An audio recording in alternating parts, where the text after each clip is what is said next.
उपवासात कुरकुरीत आणि चविष्ट भजी खायची आहेत? मग ही रेसिपी शेवटपर्यंत नक्की बघा. अगदी पहिल्याच प्रयत्नात परफेक्ट बनेल. चला तर मग वेळ न दवडता सुरुवात करूया आजची खास उपवासाची रेसिपी.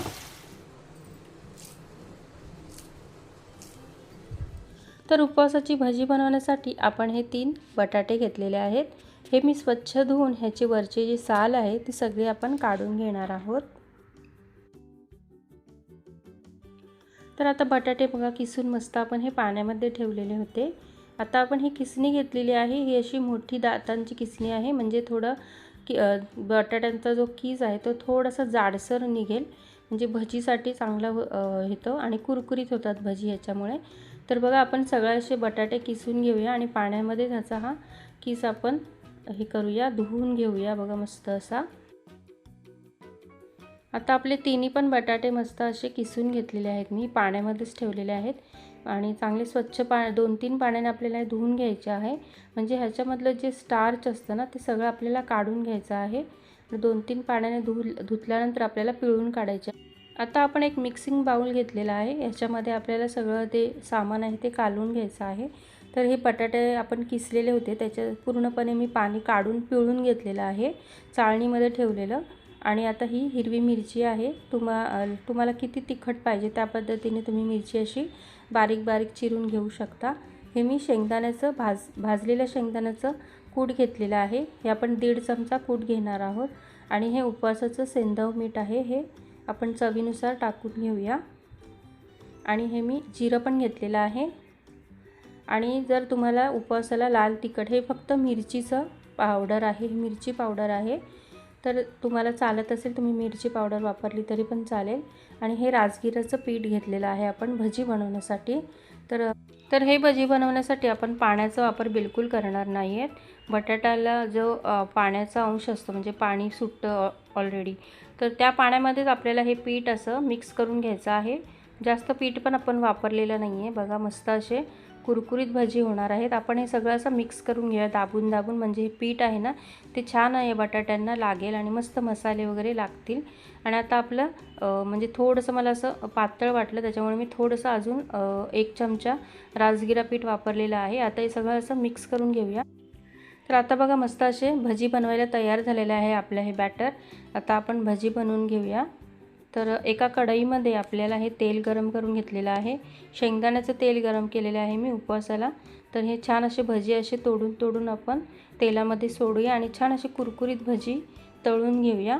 उपवासाला काहीतरी चमचमीत आणि असं तिखट खायचं असेल तर हे उपवासाची भजी तुम्ही नक्की ट्राय करू शकता. खूप छान लागतात आणि जास्त वेळ पण नाही लागत. अगदी 10 ते 15 मिनटात होणारे भजी आहेत. तर मस्त अशी कुरकुरीत होईपर्यंत आपण हे तळून घेऊया.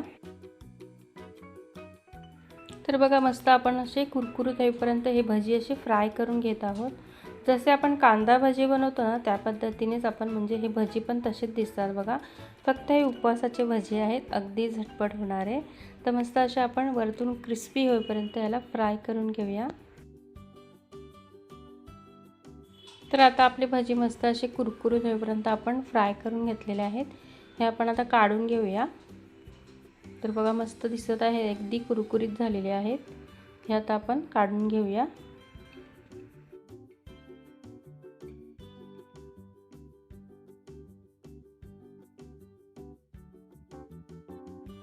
दुसरी बॅच पण आपण या पद्धतीने जसे फ्राय करून घेऊया मस्त असे तेलामध्ये. उपवासाला आणि मस्त आता पावसाळा पण आहे आणि उद्या आषाढी एकादशी आहे, त्याच्यामुळे आपण मस्त असे चमचमीत उपवासाची भजी बनवू शकतो. आणि एकदम सोपी रेसिपी, अगदी 10 ते 15 मिनटात होणारी आणि घरात सामान उपलब्ध आहे त्या सामानातच आपण ही भजी बनवलेली आहे.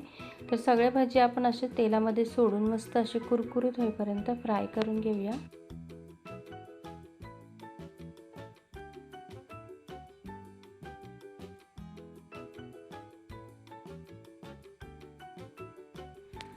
मस्त आलटी पलटी करून दोन्ही साईडने अशी क्रिस्प होईपर्यंत आपण हे फ्राय करून घेत आहोत.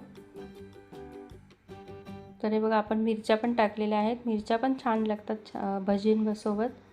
तर ह्याच्यासोबत तुम्ही चटणी वगैरे बनवून खाऊ शकता. नारळाची चटणी, सुकी चटणी बनवू शकता.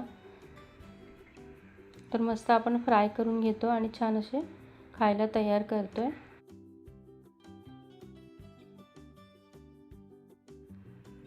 तर आपले भजी मस्त अशी फ्राय करून झालेले आहेत. आपण काढून घेऊया आता हे.